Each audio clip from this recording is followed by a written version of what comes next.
Dear students, welcome in lecture H1 NMR spectroscopy. This is the lecture first for BSc 6th sem and MSc second semester. Students,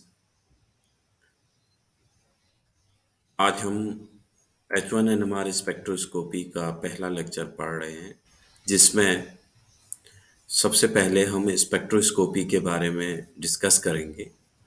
spectroscopy science की ऐसी branch होती है जिसमें electromagnetic radiation का matter के साथ interaction की study की जाती है।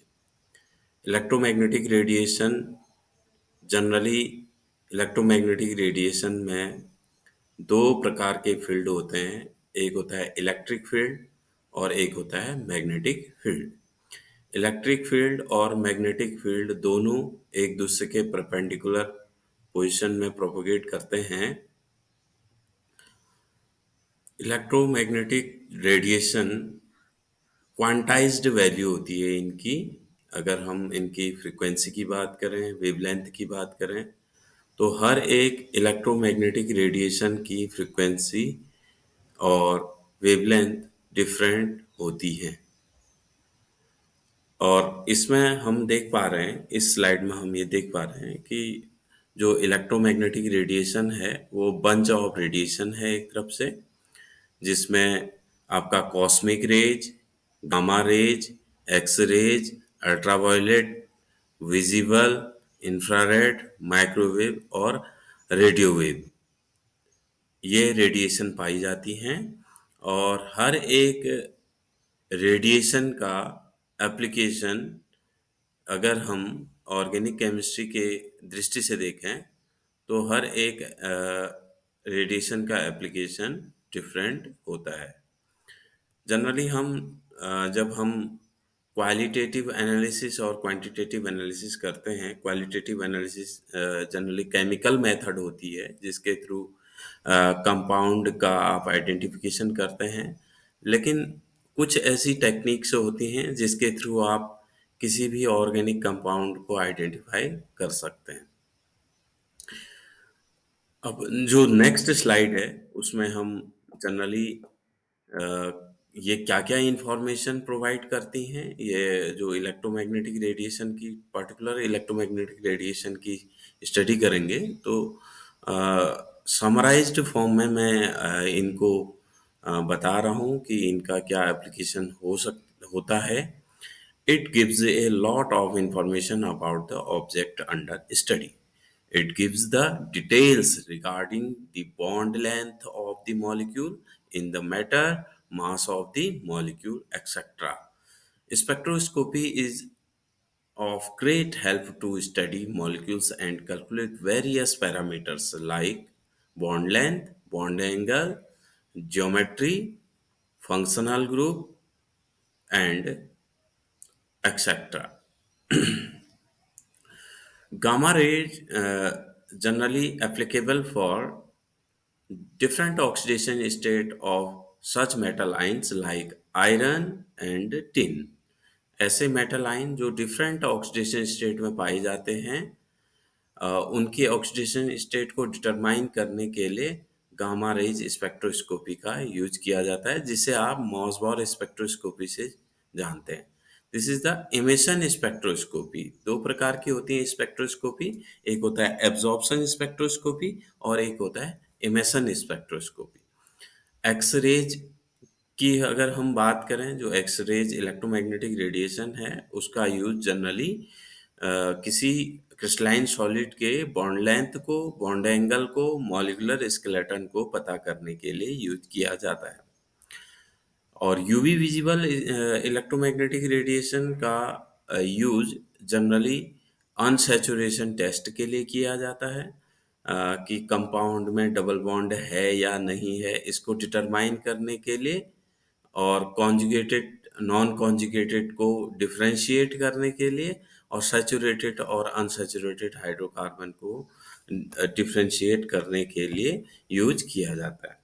अगर हम बात करें इंफ्रारेड स्पेक्ट्रोस्कोपी की, तो इंफ्रारेड स्पेक्ट्रोस्कोपी ऑर्गेनिक केमिस्ट्री के लिए फंक्शनल ग्रुप को बताने का काम करती है। और एनएमआर स्पेक्ट्रोस्कोपी जनरली जो डिफरेंट टाइप के एनएमआर एक्टिव न्यूक्लियाई हैं like hydrogen, carbon 13, phosphorus, fluorine, इनके इन्वायरमेंट या किस प्रकार से ये प्रेजेंट हैं, कितने प्रकार के ये हाइड्रोजन प्रेजेंट हैं, किस किस इन्वायरमेंट में प्रेजेंट हैं, इसको बताने का काम करते हैं। इसके एक सिंपल सा मैं न्यूक्लियर मैग्नेटिक रेजोनेंस की बात करूं तो nuclear magnetic resonance is a spectroscopic method that is even more important to the organic chemistry than infrared spectroscopy. Generally, infrared spectroscopy only functional group को बताता है, लेकिन एनएमआर स्पेक्ट्रोस्कोपी कितने प्रकार के उसमें एनएमआर एक्टिव न्यूक्लियाई हैं और उनका क्या इन्वायरमेंट है इसको बताता है।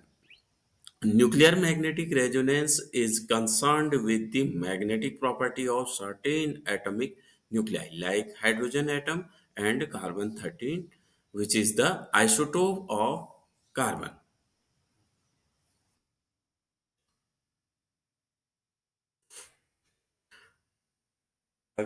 अगर हम बात करें कैसे H1NMR हाइड्रोजन के इन्वायरमेंट को डिफरेंशिएट करता है, जनरली मैं यहाँ पर दो एग्जांपल ले रहा हूँ, एक टॉलुइन का एग्जांपल ले रहा हूँ, एक इथेनॉल का एग्जांपल ले रहा हूँ।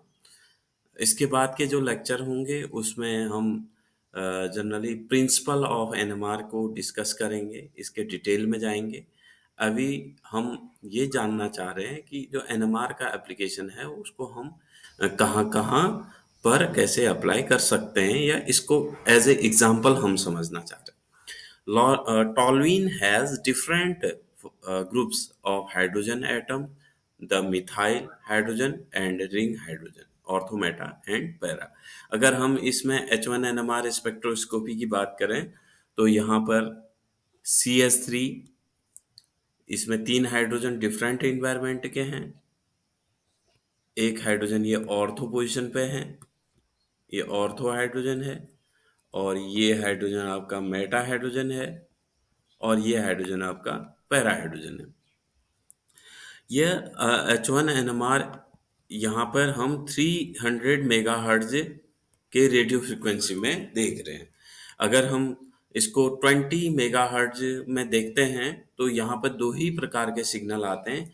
एक तो आपका 3 CS3 के लिए एक सिग्नल आ जाएगा और 5 हाइड्रोजन के लिए एक सिग्नल आ जाता है। तो जैसे जैसे फ्रिक्वेंसीज को हम वेरी करते हैं इनका जो मैग्नीट्यूड कह सकते हैं या इनकी जो ट्रांसपेरेंसी है वो और अच्छी बनती जाती है, जो स्पेक्ट्रा होते हैं वो साफ साफ दिखने स्टार्ट होते हैं। आपका टॉलुइन का स्पेक्ट्रा H1NMR स्पेक्ट्रा है कुछ इस प्रकार का है, जहाँ पर CS3 का जो स्पेक्ट्रा है वो सिंगलेट के फॉर्म में आया है इस पोजीशन पे 2.37 ppm पर आया हुआ है, जिसका केमिकल शिफ्ट 2.37 है। और अगर हम ऑर्थो पोजीशन की बात करें, ये मल्टीप्लेट सिग्नल यहाँ पर दिखा रहा है, या डबल डबलेट कह सकते हैं इसको। ऑर्थो के लिए डबल डबलेट आ जाएगा और मेटा के लिए भी डबल डबलेट आ जाएगा, पैरा के लिए डबल डबलेट स्पेक्ट्रा मिलेगा। तो हम यहाँ पे ये जानना चाह रहे हैं, हम इनके स्पेक्ट्रा के मल्टीप्लिकेशन पे नहीं जा रहे हैं, हम ये जानना चाह रहे हैं कि कितने प्रकार के हाइड्रोजन यहाँ पे प्रेजेंट है। अगर हम यहाँ पे देखें तो यहाँ पे आपके एक मल्टीप्लेट सिग्नल आया है और एक आपका आया है सिंगलेट सिग्नल। तो मल्टीप्लेट में आपके तीन प्रकार के हाइड्रोजन हैं, ऑर्थो, मेटा और पैरा। और जो आपका सिंगलेट आया है वो तीन हाइड्रोजन जो एक प्रकार के हैं वो CS3 में हैं। ऐसे नेक्स्ट स्लाइड में हम इथेनॉल को देखते हैं। इथेनॉल का स्ट्रक्चर सभी को पता है, CH3CH2OH। यहाँ पे आप देखते हैं इन्वायरमेंट हाइड्रोजन के तीन प्रकार के इन्वायरमेंट हैं, एक CS3 है, एक CS2 जो CS3 और OH से घिरा हुआ है, और एक हाइड्रोजन है जो ऑक्सीजन से जुड़ा हुआ है। तो यहाँ पर टोटल तीन प्रकार के H1 NMR सिग्नल दिखाता है, जैसे यहाँ पे केमिकल शिफ्ट मेंशन किया हुआ है 4.7, 3.59 और 1.18 ppm, और इसका स्पेक्ट्रा 300 मेगाहर्ट्ज पे DMSO as a solvent use किया गया है। और यहाँ पे आपको तीन सिग्नल दिखाई दे रहे हैं, इसका मतलब यहाँ पे तीन प्रकार के हाइड्रोजन प्रेजेंट हैं।